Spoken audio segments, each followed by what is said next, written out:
All right, guess who's back? Guess who's back again? Yes, share on your socials, tell your friends. We're back here live on the HMG. We're gonna break it down for you. SummerSlam Night 2 Electric Boogaloo. All the rules are thrown out the window here for this one, for the biggest party of the summer, the record-breaking biggest party of the summer. We thank you for joining us here. The triumphant trio back at it from earlier today. This time around, again, we're going to talk a little WWE. Gentlemen, we're going to jump right into it. He is exuding with excitement here, fresh off of the live watch along. We're going to get it going here. Vet your initial reactions to what you got to watch unfold with the entire Hamin army there. Well, at the top of the show, Triple H promised me that I hadn't seen anything yet. And after I saw it all, I realized, yes, I had. I'd seen all this before. Every last bit of it. I want to give Triple H a little credit here. Again, not in any way making the show about himself here, as he's out here to kick things off, hyping this thing up, as you said. If you think you've seen it, you haven't seen anything yet, because I don't know, some of these creative decisions, some of what we saw unfold here, it was not just unreal, but unbelievably mind-boggling. Jimmy T, your initial reactions to night 2 here of SummerSlam. I'm laughing because is this SummerSlam or Extreme Rules? Yeah, again, all the rules seemed out the door here. 6 matches on this card, and we really only had 1 wrestling match. And who would have picked it? Hey, Scotty, thank you for the pickup there, Scotty. Yeah, 6 matches, one actual wrestling match. And what do you say? What do you mean by that, Rick? We had an entire night of great wrestling, right? We had a triple threat, which means no disqualifications, which throws the rules out there. We had TLC, which is absolute mayhem and anarchy inside of itself. We have a no disqualification, no count out last chance match. We have a cage match. Anything can go there. And we have a street fight. So that leaves just the Intercontinental Championship with a guy named Dirty Dom who fights the cleanest match of the evening here. Gentlemen, we're going to jump to it. Last night, there was a talk of the town. There was a big shakeup inside of the WWE that had everybody buzzing. We were talking about the supposed injury to Seth Rollins, the cash in, that big moment. I don't feel like we really hit that high here on night 2. So we're going to run it down here in order. We'll just jump in from the very get-go. A match that I had my eyes on here. I thought it could have easily been the show stealer for the entire weekend. We might have been talking about in high regard. I enjoyed the match itself. I thought they did really well for a typical WWE triple threat match. But of course, I'm talking about the champion Naomi, the women's world champion, defending against Rhea Ripley, Io Sky. Naomi, very successful in this one. Jimmy, I'll go to you here first on this. Did you like the match layout, the storytelling here, and your outcome? The outcome was pretty predictable, to be fair. I knew Naomi was always going to win this match.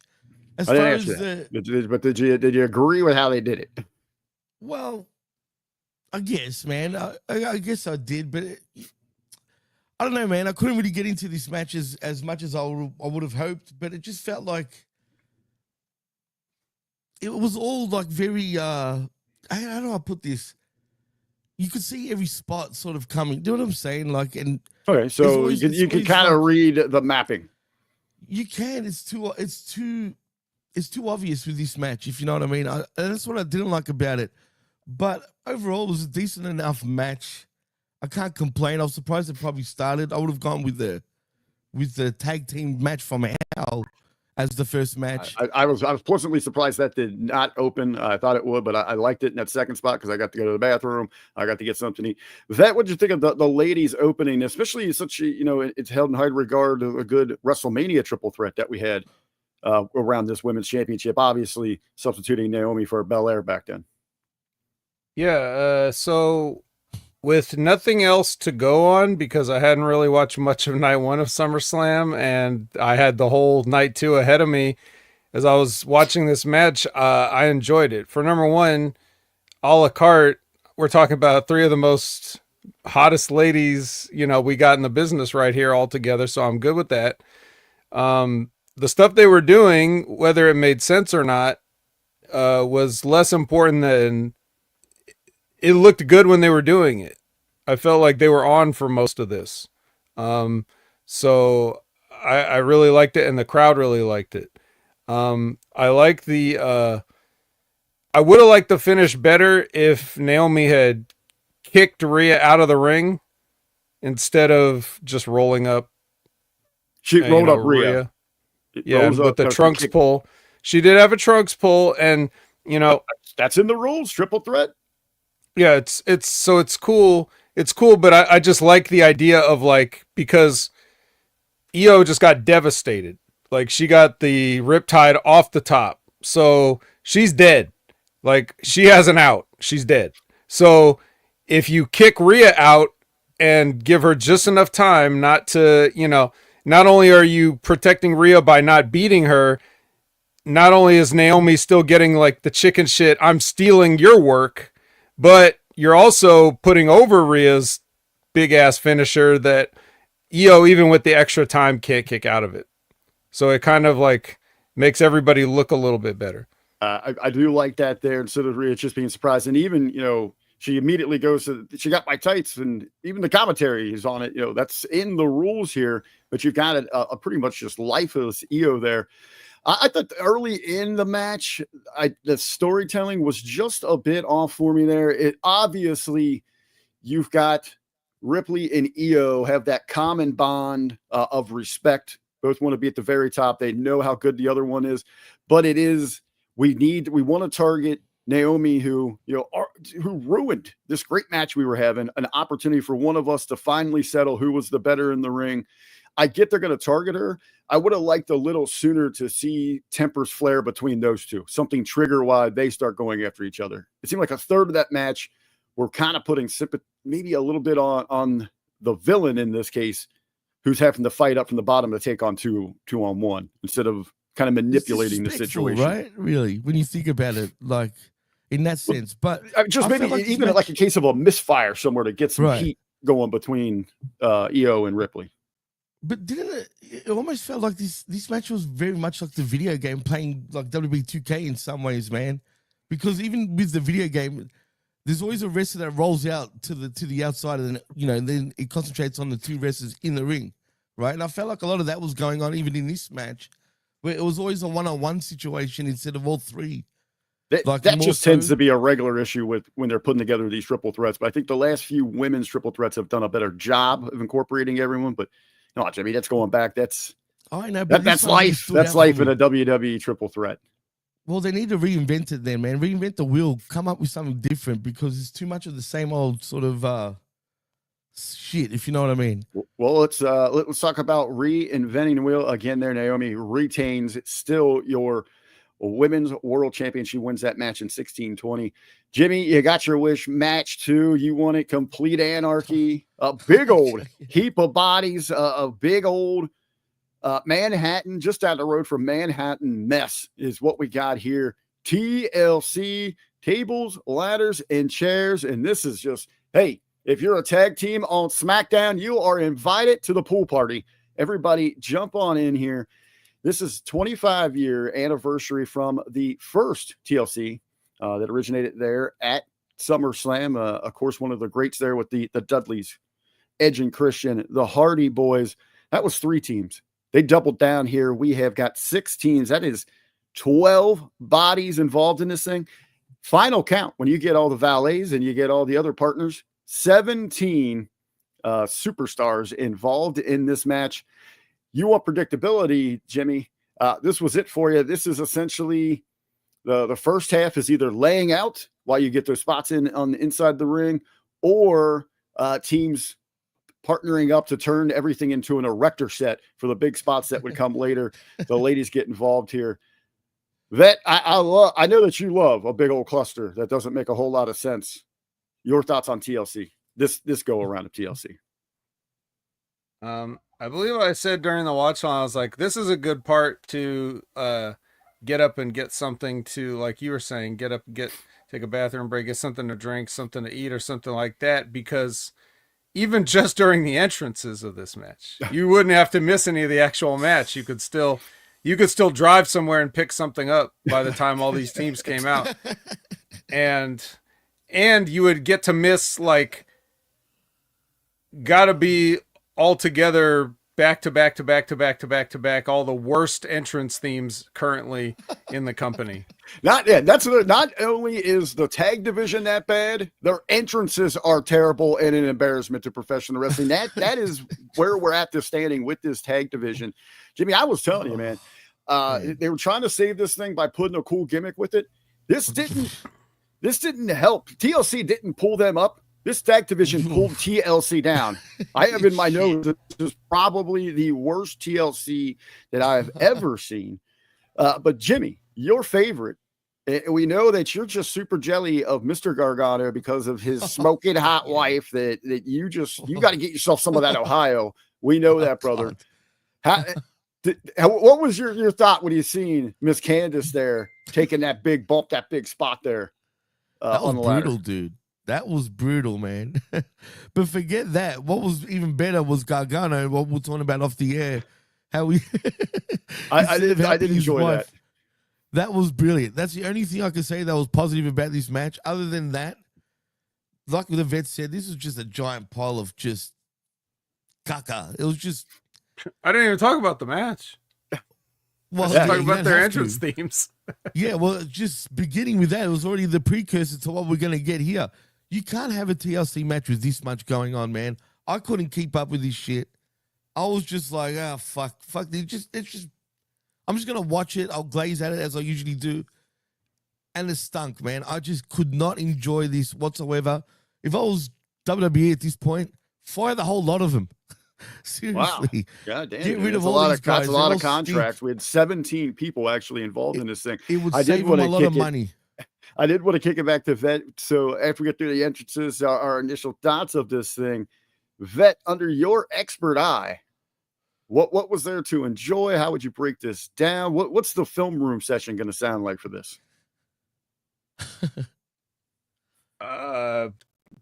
Break it down. Film room. Everybody came back alive. That's the end. We're never talking about this again. Did they? Because I still didn't see Candace up off the ground. I think she still might have been there. They just kind of pushed her under the ring there towards the main event. She's injured, apparently, by the way. There's reports saying that she's actually injured from that. Yeah, no shit. She knee dropped a ladder from 20 feet up. What do you think's going to happen? Is that the worst ladder spot this month from a professional wrestling promotion?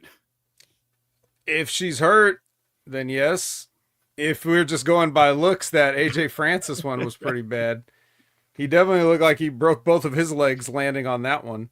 But anyways, yeah, so I don't know what to say about matches like this because this isn't even, it's not even a match. It's just, it's you know, like you said, we're talking about guys that are like the idea is to climb up and grab a belt, but they're building like Rube Goldberg death trap type stuff. You know, it just has nothing to do with nothing. So, and then the people, whenever you do something like this, where the people at the end run in, you know, you got Eric Rowan like beating up people all by himself. It's like, well, you could have just came down with your team and just started the match if you wanted to. Nothing was stopping you.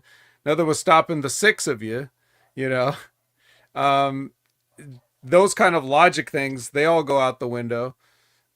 So yeah, there's really nothing to talk about. Once you've figured out what all human demolition derby stunts you're going to do, and then you actually make it back through the curtain, you forget this quickly. Don't ever talk about it. This will never end up on anybody's highlight reels. No one will remember this match. No one will talk about this match. This will just be another thing that we had to sit through on the way to things that were more over. So it's sad because these guys do this to themselves, and it's, even if people enjoy it in the moment, it's one of the least memorable things because so much happened. To Jimmy's point about, like, you know, it's not that you can't keep up with it as it's going, but you're not going to be able to retain it, you know? And Thanks. if you do remember anything, it's going to be something bad, like what happened to Candace as a shoot, what happened to Candace, not Oh, did you see that amazing? I don't know. This match, it was kind of like watching if AEW was just a match. This was it. Like, there's a lot going on. There's insane spots, but you don't retain anything, and there's really nothing memorable moving on from it there. You know I guess what's it makes even sense. worse? AEW have never even had such a bad type of tag match, and they've had a lot of them. But compared to this is the worst in wrestling history.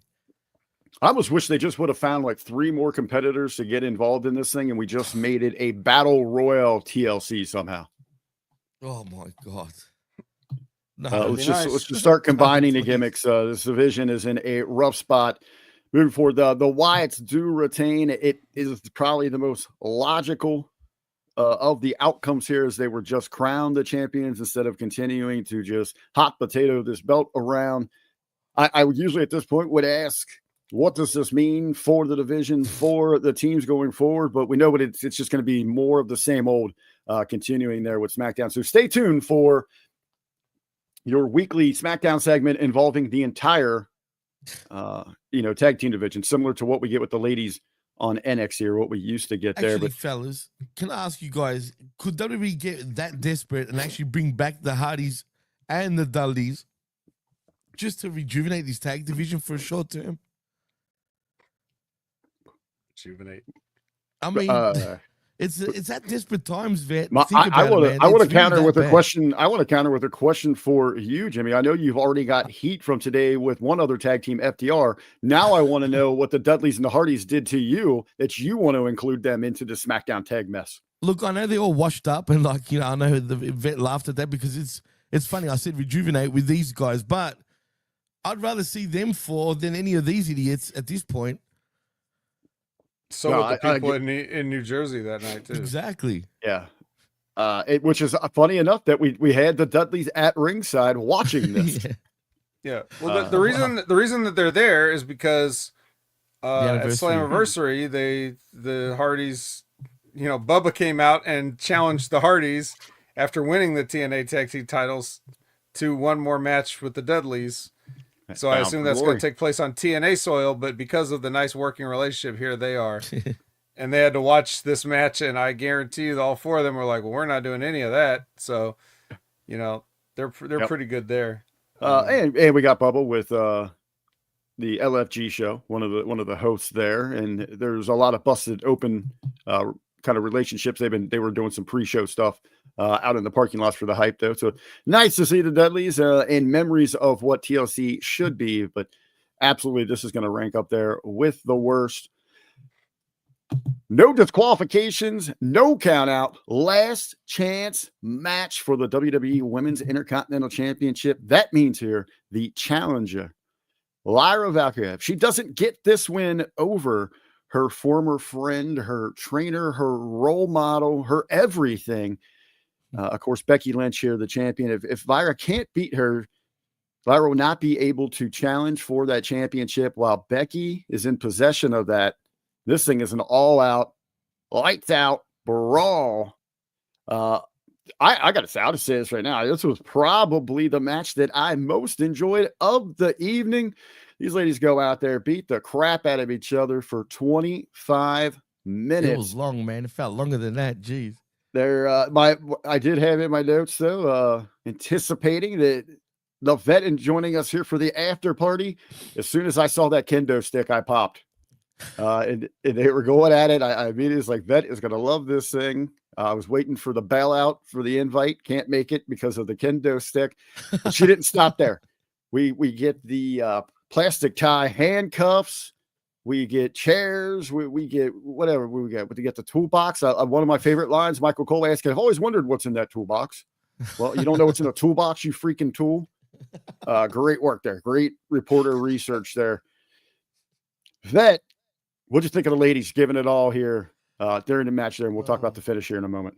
Well, as you said, I appreciate that the kendo stick came out early. So both Becky and Kyle Fletcher are over with me because this match never happened. Jimmy? Hey, I will say the do that. kendo stick did make for a nice reference point for Becky Lynch's involvement in Happy Gilmore too, so she could tee off on there. You know, you have got to get that strong backswing where you can kind of have that disconnect in your spine to go way back with that kendo stick, so that when you go to look for about that 400-yard drive, that jam to Lyra's clam, that gives her that extended swing to get that maximum power. Even though that this match never happened and I didn't see it, hypothetically, had I seen it, how bad is it that I didn't even make the Happy Gilmore connection when she did that spot? That's bad. I'd already forgotten that. And Absolute he switched shit. on to that shit. I would much rather watch night 2 of SummerSlam 10 more times before I ever watch Happy Gilmore 2 again. All right, but anyway, it's Jimmy's turn. It's Jimmy's turn. I say, Jimmy, we're not trying to handcuff you like Lyra was. What do you think about having to take on the man with kind of really one hand there, one massive hand? Oh, well, stop it, guys! Come on, how am I supposed to talk? Well, you are making me fucking laugh every 2 seconds, man. I can't. I'm crying already. But anyway, first of all, there was a new theme song for Becky Lynch. I don't know if you guys liked it. Yeah. Well, I do like it because it is more fitting of the heel persona. So it doesn't kind of encourage, the big pop and the sing-alongs with her. So it's as bad as the rest of the tag team division. Yes. Becky Lynch is a new tag team now. Anyway, the match itself. Becky and the kendo stick, they can do twin magic because they're built exactly the same. I can't talk, man. I can't do this, man. I don't know. The kendo stick might wear a bigger bra. That's a fact. Anyway, can we stop? Time out. I just wanted to say that I'm happy that Lyra lost. That's all that matters. Birdie's not the word anymore, unfortunately. TN Cooper, it's not. It's just isn't. The man is back in fashion again. And that's all that matters, man. This match went way too long, but it was an entertaining match for what it was. I would just like seeing Lyra getting the shit kicked out of her or caned, whatever you want to say. She got that public caning too, where she was hanging there from the corner. Going back though, and you take. That's why you should always be listening to what the vet is preaching to us. Going back to talking about earlier today in the comparison with Ember Moon, what the hell, Athena and Billy Sparks. Athena, right. So at this point, as we look, so obviously here for the finish, Bayley gets involved. We get the tease. Is she gonna crank Lyra with that crowbar? She just can't come to do it. So her and Becky get into it. Bayley tries to get involved again. It backfires a miscue. She hits Lyra. It ends up with the pin. Lyra cannot challenge for that. That leaves a lot of question. Where does she go now? Okay, she is not ready to move forward in that. She needs a change of direction. They need to mix her up. If they want to get her over, this continuing to tell us about how she just looked up to Becky. Man, they were hammering home that on the commentary in this one. Cole could not get off that talking point. Is there going to be something with her and Bayley? I think they should do what Vet was talking about earlier today on The Wreckage with Billy Starks and Athena. Is Lyra can't beat Becky, so she might as well join her. Just fall in line. Follow she led you once, was your mentor. Well, yeah, do it again. But okay. this time as a heel, and if you eventually want Lyra to get over, what we've learned from the Vet, how do you do that? You become a really good bad guy. You become a really good guy. Exactly. But maybe do they do what Athena did with Billy Starks by actually having her as a total lackey, relearning the ropes from the start again because she's just not good enough. Something there. I'm trying to think. Yeah, I'm with that. How there's a number of ways we can get there to skin that cap, and I think that would be a much needed change in direction for Lyra. She's just missing that connection. She's missing that character. Girl can go bell to bell. Girl can go bell to bell. Right. She has a good look to her. Absolutely. Yeah. No. Look, I don't want to shit on her too much, even though I can't stand her and I want her away from television. She is good in the ring, but that's it. She's got nothing else going for her, man. No connection, no charisma. She's even dresses up like a cheesy friggin' woman, for crying out loud. You know what I Yeah, mean? but what the hell was she doing in her graphic? Where was she looking? Like the I whole have thing. no She's idea, just, bro. it's just, I was lost on that. But anyway, She's really cheesy. She's a cheesy girl, man. She's so the corny. man, It's not funny. the man retains. She's got the Women's Intercontinental Championship. She's got new music. Hey, her husband, he's got a championship. He's got championship gold. That family is swimming in it. Wow. Wow. You think Apparently- you think they're going to Yeah, go to running Sears and YouTube get some family photos together? Maybe hire whoever did Paige's photography. Get some candidates with the championships there on the late night making Rue 2. What's a photo? Selfies. It's 2025. What's a photo? True. He's right. Actually, we don't take photos anymore. What's Sears? What's that? What are you talking about? The good people at Let's Sears check are out. paying for this show right now. I'm trying to get some plugs in here. I'm trying to work them in. Get the old like Wild West look. Yeah. The The old backgrounds that are pulling down and all that. 1880s gimmick. Yeah. Yes. Dress up like a cowboy. Yeah. Speaking of That's called the cowboys, it's called the Adam Page package. Dress up like a cowboy for your photos. Your photos there. Oh, it's the biggest package anything named Adam Page has ever had. What would be in that package, you think, actually? Butterflies. Butterflies. You got the nice Butterfly Prius, flames. the Prius pull down that you can Prius get Prius your photo with. performance. Yes, you're all Vial set of to go. blood. And this is the vial of blood. Well, gentlemen, this night of SummerSlam Night 2, there was chaos Hassle. all over the place throughout the MetLife Stadium area there. But this match here, they're going to narrow it down because they're going to keep it all caged in. That rage in the cage. It is Solo Sikoa defending his WWE United States Championship against a former stablemate family member. Jacob Fatu. This is going inside the cage, but of course on the outside, you got the menacing, always lurking, those no good dastardly, that family tree. Solo's family tree was on the outside there. This thing goes 12:40. My initial thought here, had my notes, the rich history at SummerSlam of steel cage matches, going back to early on with the no holds barred kind of involvement there. They know it was its own thing, but you got that tie over. Hogan's been in the cage there. Warrior and Rude in the cage throughout the years, cage after cage, great memories. Why can't we do it for SummerSlam and Saturday Night's main event? It should always be Big Old Blue. I'd love to see the big old blue, but apparently that was very stiff for the wrestlers, so that's why they done with the big old blue. You know what I mean? So, they but yeah, couldn't. that would have been Why cool. was it was stiff, like the shots and all that? Apparently, it was pretty. Well, it looks pretty thick when you think about it. Okay, so why not just refrain from slamming your head into the cage? Come on, man! It's 2025. They love doing that. They get hit first into things now. Yeah, so we have to do that. Also inside of this match, again, anything's going on there. But our agents talking here because we have our second handcuff spot of the night. They're on vacation tonight. And this one here, where they got Jacob Fatu handcuffed to the top of the cage. Good strategic plan. Great production. Speaking to those agents talking in the truck, they completely whiff and miss that spot during the match. I told you they're on holidays today. Even the commentary puts over like, how did he get out of that? And they have to go back to show us the replay post match after he's already been embarrassed. Fatu's already lost this thing.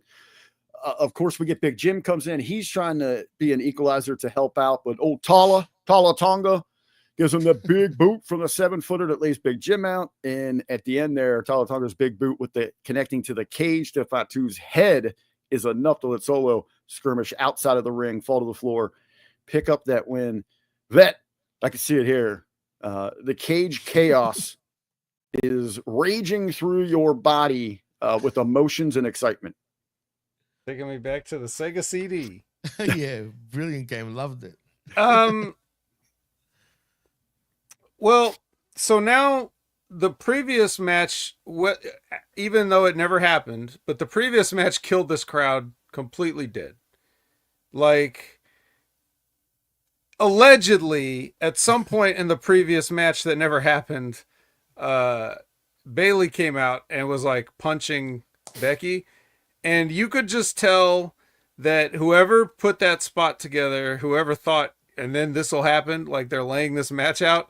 You could tell that in their imagination, the whole crowd was roaring with approval as Bayley was punching Becky in the face repeatedly around the ring, when in reality it was just crickets. So they're already dead at that point. Then when Alicia Taylor announces that it's a steel cage match, everybody's like, yay. Very limp, very weak applause, considering there's 60,000 people in the room. So they're already dead for this. They don't want to see Solo at all anymore for any reason. It's over. They do want to see Jacob, but not like this. So that was already going against it before the bell even rang. Then the bell rang, and you were like, oh, okay, what is this? What is this going to be? And it's exactly what you'd imagine it would be. If you just told somebody, hey, these two are going to have a match or whatever you picture in your mind, you're correct. It was that. And then, you know, you knew that they were going to have some overbooked thing at the end where everybody runs out. Like, you knew that. And then when it happened, but then it's the same question as before with the Wyatt family or the Candaces, or it's, well, why didn't you just come in the cage with Solo? What's stopping you? Why not? Let's just turn this into a 4-on-1 handicap match from the beginning. And what's the problem here? So, and you're going to need that too. You're going to need that to beat Jacob Fatu in a shoot or in a work. So, that's basically my thoughts, you know, going into it, and that's how it played out, because the finish was simple enough of where you have, you know, Tala Tonga, it's the fucking rib name, I'm not going to call it, Hikuleo slams the cage, right? That's all it needed to be, and none of it needed to be out there before that moment. Like, it could have been right up to the last moment, and then he just runs in, slams the cage out of nowhere, and where the fuck did he come from? You know, and then it's over. We didn't need all that climbing up the cage, slowly having people get fought off the cage. Like if somebody's climbing up the outside of a chain link fence and you kick the chain link fence, are they really going to forcibly fly off the cage at that point? No, they're not going to, especially not a Tongan or a Samoan. They're going to probably be strong enough to survive a kick, even if it is from a Tongan or a Samoan. So that looks stupid. Watching Jacob get handcuffed, where he's got his hand just laying there for him to cuff, and the other hand, as he's watching it happen, the other hand is just gripping the other side of the cage, even though he's standing on the top. Control his arm. Yeah, he's just looking. He's just like, I'm just going to do this, and this is because this is the spot. You know, everybody looked like a dumbass there.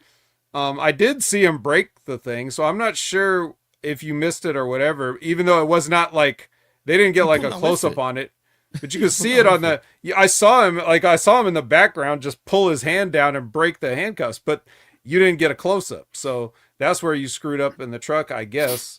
Yeah, they just that big, because even a commentary, they pull it over. We're not sure how he did it, but so now he's just been defeated.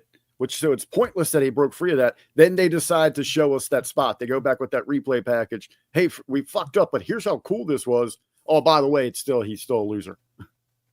Yeah, that's what I was confused about, because I did see it live, so I don't know. It just wasn't framed properly. But yeah, it was. They were panned out on a wide shot instead of the close up that they wanted, that they showed on that replay. Yeah, and you know, so other than that, like I said, you killed the crowd with the first match. This is your third gimmick match in a row, and it goes short, and there's a bunch of everything that you didn't need. So it's overbooked. Crowd's already dead. Nobody's interested in this feud, because what does Solo mean? What does the United States Championship mean? It's a very bad spot for these guys to be in. So I feel sorry for them, because it's not their fault. Yeah, I mean, why would they? I can't give it. What Vet said was exactly correct. So I'm not even going to add to that, because he pretty much laid out everything. But what I'm confused about, whoever the agents were, I mean, we know who the agents are, but even the producer, why would they go into this event doing all this? This is not normal of WWE to do this. You know what I mean? It almost feels self-sabotaging with everything. Like, the way everything was just laid out. It's confusing the hell out of me, man. This is very AEW-esque and in some ways even worse. The Well, way everything Jimmy, was laid out. Well, Jimmy, I know you are a true traditionist. So after about 60 plus minutes of bell to bell action so far in this show, you are finally, Jimmy, you're finally getting an actual wrestling match on night 2 of SummerSlam here. And this one, I was looking forward to this one as I talked about yesterday in the hype show. And as we were preparing last night for tonight's festivities, I just want to kick back and watch this match as a fan, just kind of get lost and root for AJ as he's, teasing that retirement tour here. Of course, I am talking about the Intercontinental Championship match. I've enjoyed this build, seeing AJ have fun with it. The Dom just in any way that he possibly can, trying to dodge AJ Styles with the doctor's excuses. But right now it is time to put up or shut up. Dominic Mysterio defending the championship against AJ Styles. And yes, this is crazy to say. The match with the guy named Dirty Dom, who we're used to being surrounded by his friends, his goons in the Judgment Day.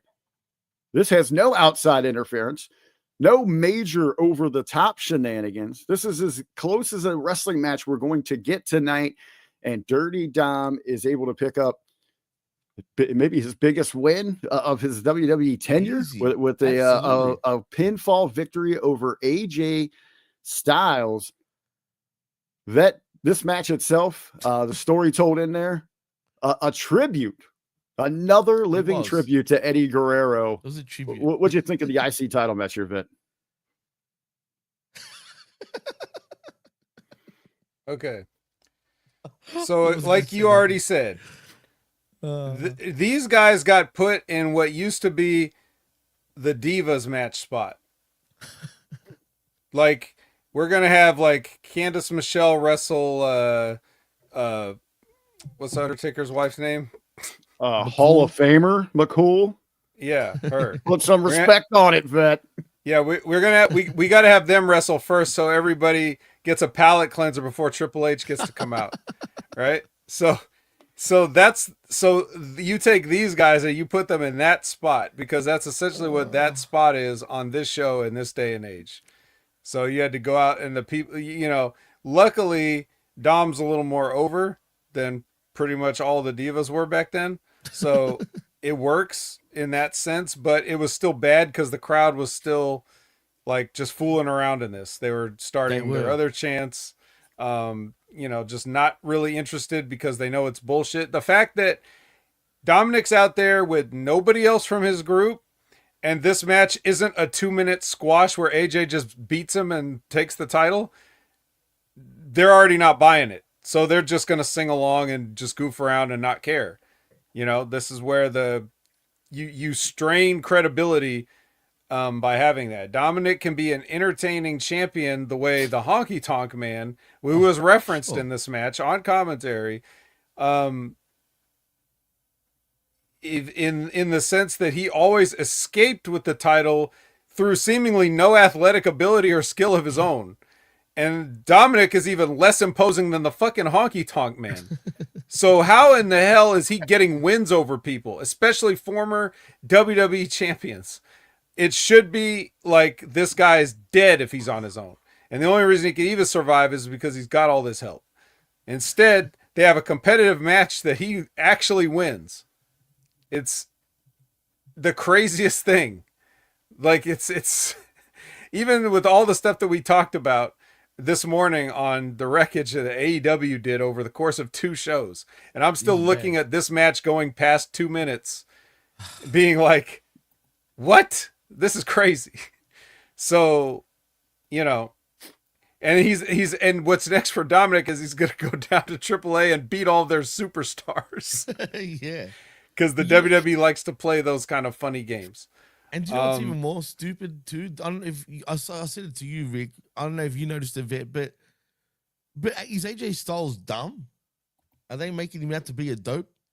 Because when they did the Eddie Guerrero spot with the chair when they both laid down, and then AJ put the chair on over his head, wouldn't Dom get disqualified? That way he doesn't become Intercontinental Champion. Right. So why the fuck would you do that? You know what I mean? I mean, if you want me to give you a real answer, I mean, the only thing I can defend it with is that he figures at the very least the referee won't know who to disqualify because everybody's down. Okay. So he's basically saving himself from getting disqualified by putting plausible deniability in, Dominic's hands. So I just, whatever. So I gave you a legit answer on that. But that wasn't actually a good answer. But I'll give you that. Right. Well, but as Jimmy said, that could easily backfire against you there.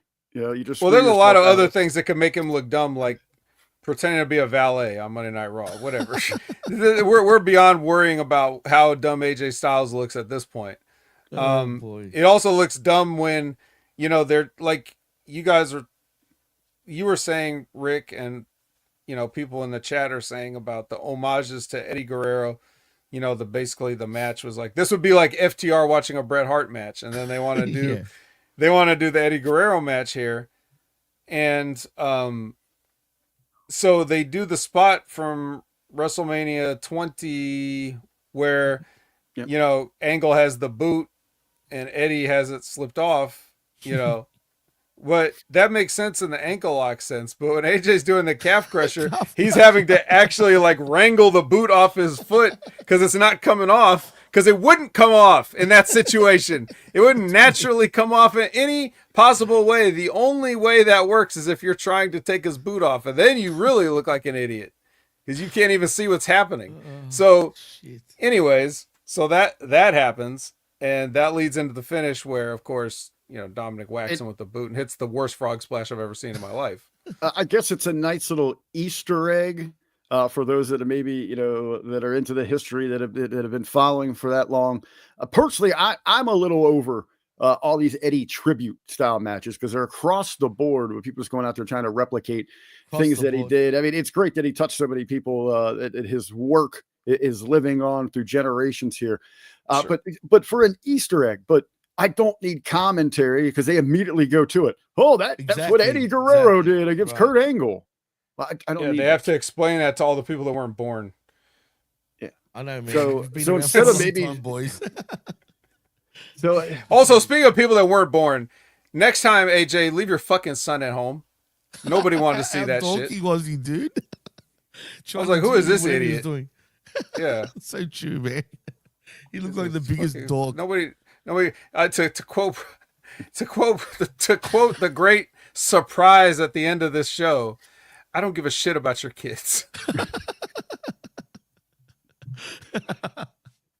You know what? Not even AJ. Even AJ stopped looking at him. If you know what I mean. When he was like that ain't my kid. Whose kid is that? He's just here to drive the car back. Somebody, please pick up your kid. Oh boy. Yeah. That is hilarious, man. Yeah, this match was just comedy gold for me. It was just, I don't know, man. Everyone I can't believe in this entire night of wrestling that we're looking at it and saying the Dirty Dom match was the closest thing that we had to a traditional wrestling match. The closest, literally the closest. You know what's even more stupid? In nearly a 4-hour show, Dirty Dom gave us the 10 minutes that was the closest we got to professional wrestling. But can I ask, why should Dom go over? Because now they've messed up storylines where they could have gone with Finn being like, "Oh, you guys are losers, and I'm still I'm a champion, and everyone else is not." But instead, we got Dom now still as champion. And then what? You know what I mean? What's he going to give shit to the women? I'm okay with Dom retaining here. I think Vet will agree. It's just in the fashion that he did it, as Vet was talking about. Like, he picks up a damn near clearly clean win instead of using some kind of crazy over-the-top shenanigans. Vet, do you think this is just a case they need to keep some sexy gold around his waist as he heads south to the border for Triple Mania? I don't think anybody cares about that. I think it's more a case of like, well, AJ doesn't need an Intercontinental Championship, so why bother? I think that's it. I think it was just, giving AJ something to do. He's still getting a featured match on a major pay-per-view, and he's not being lumped in to one of these car crashes at something else. So he gets a nice singles match. He's helping Dominic, like he's on the job coaching, the kid, giving him experience, leading him through this match and doing all that stuff, helping him get him over, put him over, all those things. It's a win-win for everybody, really. AJ doesn't care about doing a job. He doesn't care about an Intercontinental Championship. None of that's really that important. I don't think anybody down south of the border cares if Dominic has a title or not. They're going to hate him just the same. They're not really that interested in the Intercontinental Championship because the WWE isn't that interested in the Intercontinental Championship. They've devalued all their championships. Why the hell would another promotion's fan base care about that championship? It means absolutely nothing in the first place, and it means even less now that it's been devalued over the years. That Intercontinental Championship used to mean something when the Honky Tonk Man did have it, and now it doesn't for various reasons. So that answers that question, I hope. I did also want to point out, just for the record, of like, speaking of AAA, something else I was thinking about that pissed me off about SmackDown. I don't know if you guys talked about it, but you had the match with Psycho Clown and Mr. Iguana against Ghost Scratch, and they actually, which Ghost Scratch, despite you couldn't win a WWE belt, so you're going to win another promotion's belt and carry that around like that means something. But here in your home promotion, you're jobbers, and then you have these guys coming in as guests, and of the guests, you beat the guy that's over as a star and not the comedy joke wrestler, which you didn't need to beat anybody. But if you beat somebody, you beat the guy with the puppet. You don't beat the guy. That'd be like in the Attitude Era, somebody sent, like Stone Cold Steve Austin and Val Venus go somewhere, or like not even Val Venus, like Scotty 2 Hotty. Stone Cold Steve Austin and Scotty 2 Hotty go to Japan or whatever and work in New Japan, and then they pin Steve Austin, and Scotty 2 Hotty's just like, oh well, guess we didn't win tonight. What? Get your head out of your asses, guys. Seriously. I would have liked to see that tag team of Stone Cold and Val Venus. Oh God. Yeah. Stone Hard. One bald-headed beauty and Stone Cold Steve Austin. Oh! choppy, ladies and gentlemen. Tip your bartenders. I think that Super Chats bet will be here all night, ladies and gentlemen. He's going on over 4.5 hours on the stretch here. So we'll get on the home stretch ourselves here. Gentlemen, it is main event time. The main event of the biggest party of the SummerSlam night 2. Biggest party in history. In history. Over 113,000 vet packing. What, MetLife. bottles of baby oil? Oh, no, people. Okay. Woo. Hey, that's a slippery one. That's one hell of a slip and slide for the biggest summer party of the summer. But it is Cody Rhodes, the American Nightmare. He is going to be challenging not just John Cena, but the OG. John Cena is back. We'll write this down here. This is the rematch of WrestleMania 41 and went down. It's arguably the worst finish in WrestleMania history. Maybe this was their way of righting that wrong. Maybe a little bit of what we were supposed to see that night. So when we talk about this thing, Jimmy, you and I had shared our thoughts on this, so we'll let Vet share his.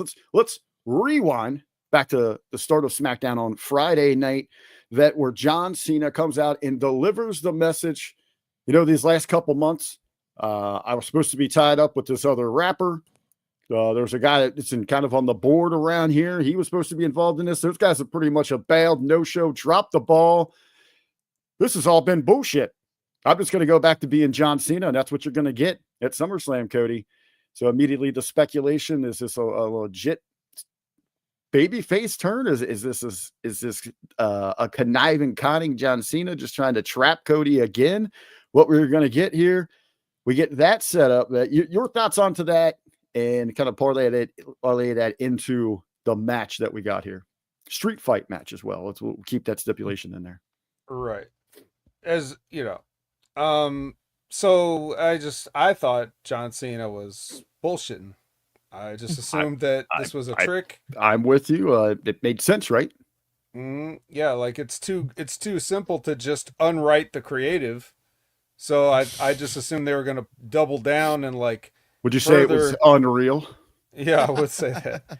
Um, yeah, so I just assumed that this was, all part of the master plan. And then we were going to get a full reunion of everybody. Like, oh my God, actually, we do like Travis Scott's work and he is here. like, like everybody shows up. I He thought has been at the that's, Performance Center. You just yeah, couldn't see him behind Jelly Roll. yeah, we were fooling you guys. So I basically, that's kind of what I was preparing myself for, because what else does it need to be a street fight for if you're not going to have like a big schmoz with a bunch of run-ins and all this other stuff like we've had all night with everybody else. So that's what I was prepared for going into this. And then it seemed like, okay, well, it's still, of course he's going to start out hugging Cody, and then it goes on, and then it goes on, and then it goes on, and then yeah, nobody else comes out, and they just have a match, A street with fight. a finish. That's what got me was, if we're supposed to believe that Cody thinks he's kind of sincere, this is the John Cena that Cody wanted to face at WrestleMania. He wanted to make history on that stage with the GOAT, the face that ran the place, the guys that they were put over on commentary that Cody modeled himself after when he became the face of the company. He wanted that traditional match. So why wouldn't one of those guys suggest, let's take the street fight off the table. Let's do this old school. Let's do this the right way. Truly the best man, the best wrestler will leave SummerSlam as the champion. So they keep the stipulation here. They immediately get going after it. I mean, it's like what, 2.5, 3 minutes in, and Cena's chucking stairs out of the ring, right into Cody's head.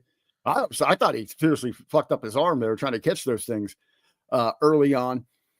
They're doing everything, man. They're taking the ring apart. They're going around the stadium, beating the crap out of each other. I have my notes too. It is a street fight, but we have rope breaks. That kind of threw me off as well. That was. Well, we didn't. They broke that hold. They broke a hold. They broke a rope, right? Yeah. Well, they did at least one spot where the referee was like, "Sorry, you made it to the rope, but there's nothing I can do." So, are you saying that they did another rope break spot where there was a rope did break the rope where Cena got to the rope and they broke the hold? That's ridiculous. Well, there you go. Can't even keep it consistent within your own. I've been around the block. I've seen some things. I've seen some just melees out in the bars that have gone out into the street. And I am so thankful, because I've seen some serious beatdowns, and I've seen individuals be able to make it to some nearby roping to grab a hold of that. And their enemies, the other dudes that were pounding on them, they had to stop. It was a lifesaver. So to get that rope break in a street fight. I guess the story here, we do literally have a rope break, is when the turnbuckles gives away, and you got that big old bolt sitting there.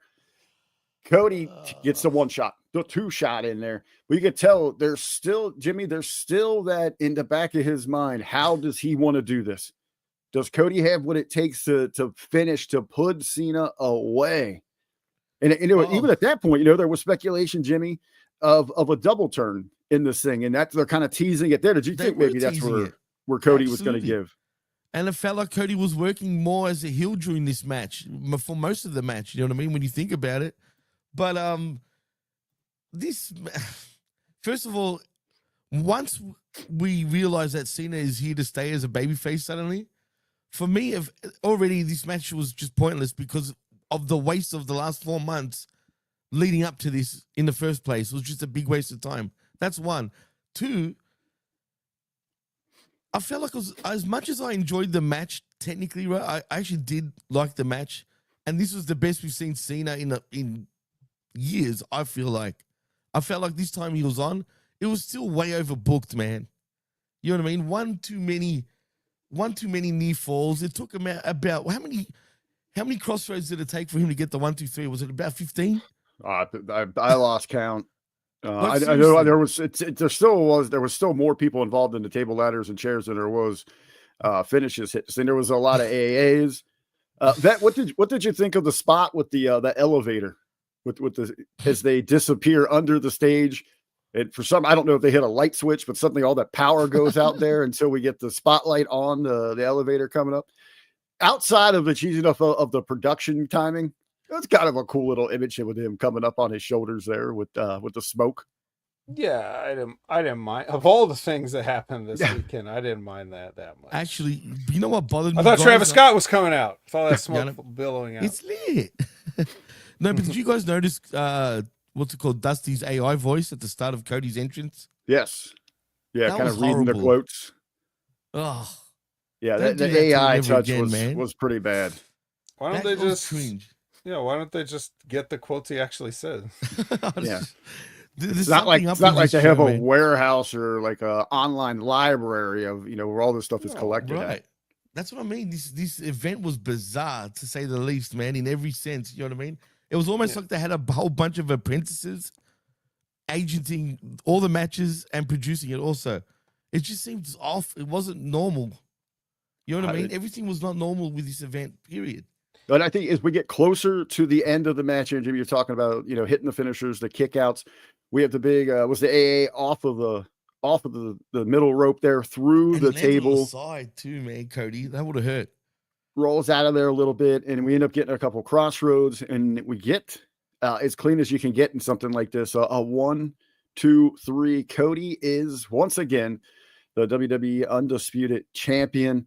Oh, I will say one Mhm. thing real quick, because Jimmy mentioned about all the finishers, and some people were saying there's too many finishers. But don't forget, remember, Cody's never been the same since he got his pec torn off and he had to go and get that surgery. So he's just can't put the same torque on the crossroads that he used to. So it's That's like storytelling, bro. Absolutely. he's trying. Yeah, it's super long term, super detailed, nuanced storytelling. He's trying to put him away with just one crossroads like he used to, but damn it, he just doesn't have the titty strength anymore. So you'll have to forgive him. He's doing his best, and he hasn't come up with a better finisher yet. He's thinking about it. He's workshopping it, you might say. Oh, I You know like what's that hilarious? workshopping it. Even the video game, when you play WWE 2K25, I kid you not, you do one crossroads or any one finisher, it never wins you the match. I swear to God, it never wins you the match, man. You have to do Goddamn it video games are getting more realistic each and every year. Yeah, just I'm like in telling real you. life, you gotta put him in a technical pin where they gotta match the meter to the thing and try to kick out. Like that's the It's way you do it. bullshit. I mean, AI possibly did book this friggin' event, though. I mean, it really felt that way. And you wonder why Triple H doesn't want to do any more presses anymore, right? He knows this was just crap. He's not going to want to answer any of these questions. Or he's just tired of sitting in a room with a bunch of those dorks. But back to inside the Wow. arena here. We have Cody, the new champ, makes his exit, sheds some tears. Oh, No That more was tears from pathetic. our champions, please. He is crying all the way back to the double decker to celebrate with his beautiful family there. Cena's leapt in the ring. He's kind of saluting the audience there, and here we go. Wah, wah, whatever the hell that music is here. Here comes the there we go. Here comes the Canadian cowboy. We don't need any Virginia cowboys around here. We got a real cowboy from up north, the Northern Lights. Saskatoon. Yeah, the Northern Lights suplex is back, baby. Brock Lesnar sends the MetLife Stadium into a frenzy. He makes his way into the stadium, circles the ring, and then lets John Cena know that he is back. Formally lets Cena know that he's back. Vet, you look again. Backwards. He's backwards. Ecstatic that we got Brock Lesnar back in the WWE. Oh man, I can't wait to cut him a check. Right? Like I'm sure he's gonna be worth every penny. Yeah, but you know what's even funny? Apparently he doesn't want the championship, right, Vet? Oh my goodness. He doesn't care about that. He just wanted Cena, man. Well, Wouldn't he it doesn't be want better? he doesn't want any more of Cody. He already lost that trilogy. So Oh, yeah, why that's go true. down that road again? He understands, Right. Once the once you're defeated in a trilogy of battle, you don't step to that person ever again. Also, like Rick said, he was already back on the bus, so there was no one to step to. That's true. That's fair so all that point. was left was a poor, old, mangled, washed up, leaving for Hollywood in a couple months, John Cena. So he picked the sucks. bones that he could. Where do you think, Jimmy? Because I've talked to you about this, but we'll give that real quick on this. Where do you think this leads between these two? Where's a good destination? Is it Paris? Is it Perth? Or is this? Do we have another round of blood money, Saudi money coming up? They said, get us Hulk Hogan. They're like, guys, we got some bad news, but how about we get you John Cena and Brock Lesnar? Yes to all of those. Put them in any of them. Put them in Paris. Put them in a Perth. Put them in a put them in a desert. Wherever you want to put them, just put them somewhere.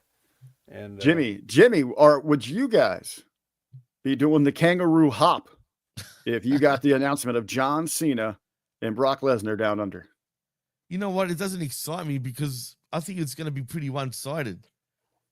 You know what I mean? I mean, if Brock doesn't just go and kill him anyway, I doubt it would be one-sided. I mean, shit. It is Cena, possibly his last match. I mean, how many dates does he have left at this point? Does anyone know? I asked that during the watch-along, and I didn't get an answer. It's got to be under 10 at this point, right? Oh, is it that low, you think? I was going to say like low teens. I didn't think it was almost into the singles yet. A few weeks ago, wasn't it 13? I could have sworn.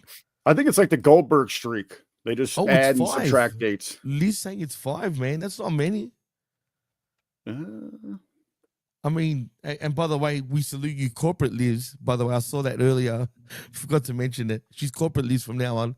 But she says 5. We got 5 dates for, what do we got, 5 months? Yeah, but he's going to really spread them out, though, this time. I don't think he'll turn up in Paris. He is confirmed for Perth. 12. That's 100%. She has changed it. She's given us a big number. 12? We got 12. Okay, a Cena dozen. A Cena dozen. Okay, interesting.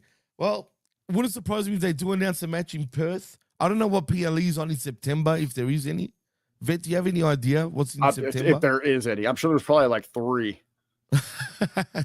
Yeah, but it could be a Saturday night's main event, say, slot, for all you know. I could see it either being in Perth and whatever PLE is on in November. Oh, the Survivor Series. Could it be there? There we go. Could be. But anyway, where it's going to be, we are running out of dates for John Cena, and we apparently we know who his next big attraction match will be on the farewell tour. A goodbye dance with Brock Lesnar. So Jimmy, overall, is for the Cena tour, is this moving for you? Is this moving and grooving you? No, this is just pathetic. You know what? I always usually enjoy watching WWE, but this was just bizarre. Like, is this a restart of some sort, but a bad restart? Like, I don't know what's happening. They've just totally thrown everything in the garbage, and it's become total garbage. Like, you know what I mean? Like, they just recycled the garbage, literally recycled it, but they didn't pull out every single piece of garbage from the friggin' bin. Do you know what I mean? Oh, so man, I'm a little... Liz has got some big things. Just going to eat up some of the screen over there over Vet real quick, but we'll give it a look here. So one of the things that jumps out to me, this is for you too, Vet. WWE is going to Lowell, Massachusetts in September. I've been asking, I was over in the Impact Attack Lounge asking BQ and their fan base, why the hell did TNA, after that great success in the New York market, record attendance show for them stateside, and then they announced Bound for Glory, the biggest show of the year in Lowell, Massachusetts. Like, what the hell is happening there? But apparently the new wrestling mecca of the world that we don't know about. WWE's heading there for a John Cena appearance. Lowell, Massachusetts, within a month span, is getting Bound for Glory and John Cena. That's a big deal. My Northeast geography is not strong, so I couldn't tell you what the hotbed of Lowell, Massachusetts has. Lowell, Massachusetts, I did look this up. They are the 5th biggest metropolis area there in Massachusetts with 115,000 people. Well, top 5, that's pretty good. Yeah. That's a good point. That's big leagues, baby. That is big league in it. Congratulations, I guess. John Cena and bound for glory. They are winning. They are winning. Winning. That's right. And that means you're going to have your own personalized John Cena, merch for that night. And what better person to represent the number 5 biggest metropolitan area than a guy that does this? 5 for 5. 5 for 5. That's right. That merch is going to be representing the community college branch of UMass. That's going to be a strong showing there. So I hope none of the surrounding metropolitan areas are like, in the 6 to 7 range. Like, I hope there's not like a baby boom there that just boosts them past Lowell and ruins everybody's t-shirt when John Cena goes to Hopefully they're not dropping a bunch of rock babies. Hopefully he didn't do any movie promotion stuff going through there about 9 months ago. Yeah. Hopefully no census recounts. Yes. Well. Yes. They were just going off Democrat registrations and counting dead bodies. They got a recall for the census, but big things happen in Lowell, Massachusetts. And maybe that's where we get Brock Lesnar and John Cena. Yeah. I'm happy for Brock to be back, even though he looks very skinny. And he colored his hair sort of a sandy blonde now instead of his natural blonde. But I just don't understand why he went for Cena. I know, I get it. He's the weak, he's like a lion going for the prey that's already, half dead. But still, man. It might just be the fun of the hunt, as you said there for the lion. Hey, you're not getting out of here without me embarrassing you, with throwing you around this ring one more time. Yeah, I think there's even more. Tonight, in a nutshell, to close night 2 was pretty much creative coming out and saying, you know what, we admit that everything we did up to this point this year with John Cena sucked. And we have to hit a hard reset. We suck so bad at our job, we can't even book ourselves out of it. We just had to, just like playing old school Nintendo. Oh, I accidentally kicked it and hit reset.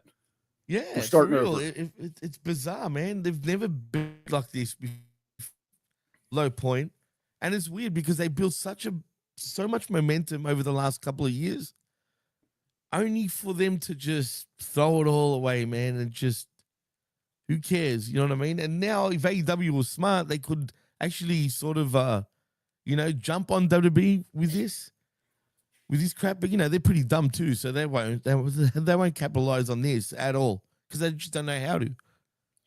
Vet, I know you can't make the comparison here between the two nights, but overall, where would you put this amongst SummerSlams, or your excitement level, or just your approval that they didn't fuck up too much? He is party. That's how Vet parties. I as bad as they're getting creatively. I mean, you're talking about like a hard reset, right? It's like even the reset. You're saying the creative is so bad we had to do a reset, and then the reset's starting off bad because I've already seen this.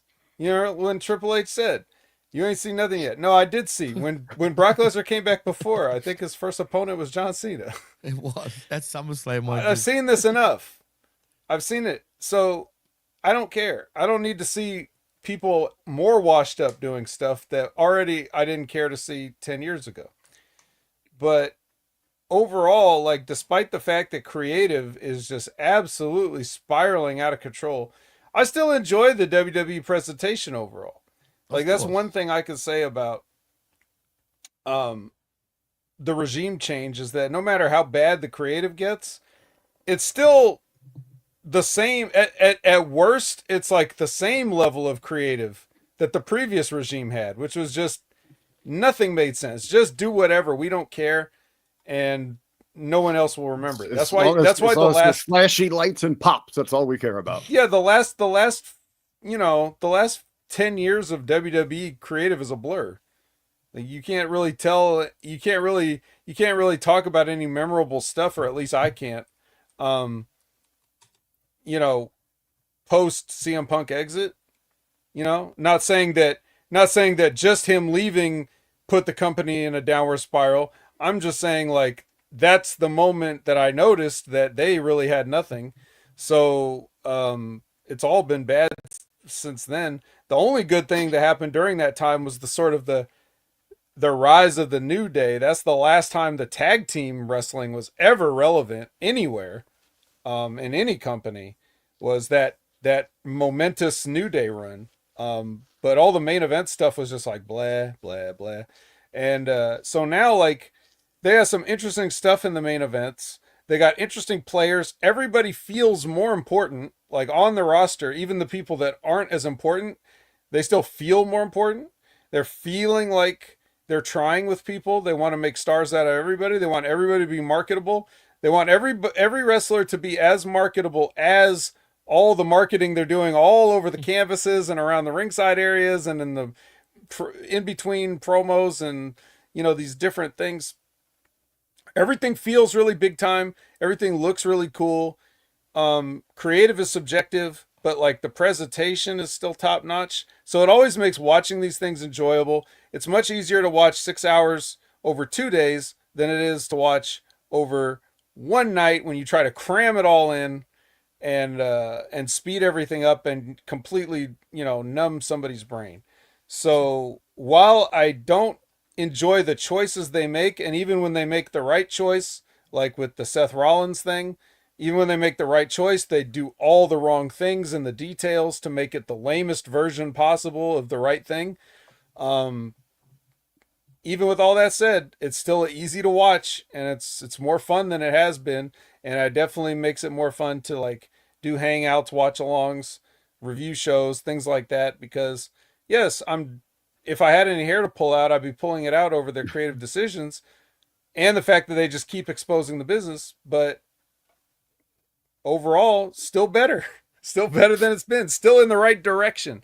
Now, can they just finally iron out some of those creative wrinkles and really get things cooking? Like on all cylinders. Right now, it's only just like 1 or 2 cylinders. Can we get them all the cylinders going and really get this thing rolling? We're on the right track, but we got to...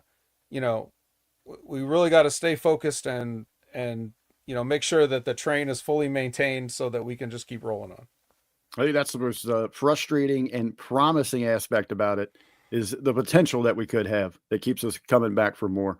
Jimmy, what do you got? A little breaking news? Well, I see a big glare. Can you see that? There was a fight that broke out at SummerSlam because since it was an extreme night, the women in the crowd got pretty extreme. Look at that. You got some gimmicks flopping around there. Can you believe that shit? All right, maybe that takes the crown for the best women's action of the weekend. Jimmy, I know that you have because we've been sitting through this weekend together. We'll wrap things up here. Where would you say which night did you prefer? I said it to you before, but for some reason I prefer this night because of just the plain train wreck that it was. There was a lot to sort of like laugh at, so it entertained me in a comedic sense because I was just laughing at the damn show, and then you guys just topped it off with the comedic stuff tonight. Yes, you had a good time here on night 2. I think I enjoyed night 1 better, even though the undercard was a little slow. They stuck to more traditional stuff. They didn't give too much away. That's true. Talking about it last night on the review, though, I think I liked the storytelling in the matches more when we played them out, laid them out. And then you had the big payoff, the big pop moment at the end with the cash in. And I think the night 1 big surprise, the big pop, far exceeded than what we got here on night 2. So I'm going to give the edge, my personal taste there, to night number 1. Make no mistake about it. Night 1 was better, but night 2 was just full of shits and giggles for me. There we go. That's all you need from your wrestling. Yeah. It's just to have a good old time. Well, gentlemen, that's going to wrap it up here for us. The biggest ever, first ever 2-night biggest party of the summer. SummerSlam is in the books. We covered it all for you here on the HMG. We're going to have all the fallout to follow this week. That's going to be kicking things off in around 12 and a half hours from now. Gonna be back here on the channel. Myself, you get me one more time, I'm gonna be joined by the dude with his name on the door, Mr. Ben Hamin. We're gonna have the Monday locker room. Then, of course, you're gonna have a full breakdown of the Monday Night Raw fallout with Jimmy and Big Ray on I Like It Raw. Gentlemen, they know all the shows that we got. They know where to find you. Any closing sentiments or parting words, Vet, that you'd like to share with everybody? Vet, go for it, man. Yeah, just appreciate everybody, and it's always fun hanging with the guys and chit chatting about this bullshit. So yeah, and no matter what we think about, what happens in the Unreal Writers Room, the boys and girls work their ass off, and I appreciate each and every one of them, and I hope they are enjoying every dollar that they make. Jimmy T, you earned your money this week, brother. Oh, thank you, man. But so have you, so has Vet, so has all of us, and including the chat. We're one big happy family. Look, man, I'm just happy, like the Vet said, to be talking wrestling with you guys and having a good laugh, of course. I don't like laughing during some serious reviews, per se, but you can't help but laugh at this show. So, man, I'm just grateful to be here, man. That's all that matters. And I'll see you guys Tuesday morning, 10 a.m. Eastern, for I Like a Raw with myself and Big Ray Hernandez. Yeah, got the family reunion. And Puerto Ricans, I didn't know that the Puerto Ricans also, everybody has to wear the same T-shirt. You know why that is. When the cops show up, they can't identify just one of them because they all look the same.